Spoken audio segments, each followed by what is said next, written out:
Hello everybody, welcome back to our Reset Info channel. In today's video, I'll show you how to easily enable or disable two-sided original in the USB memory settings on your CANON i-SENSYS MF657Cdw.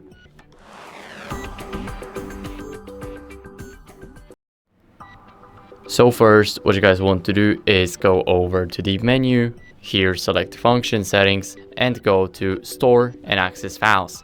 Here select Common Settings and go to Scan and Store Settings. Now in the USB memory settings, we will have the two-sided original right here, and we can enable it to be either a book type or calendar type.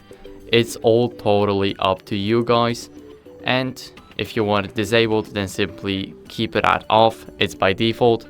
As you guys can see, after we change the book type, we need to apply it right here, and now those settings are configured. So whenever we go back, it won't be off. But as you guys can see, I'll show you what happens if we don't apply. We will need to turn this off. Now just leave, and after we go back, it will still be a book type instead of off.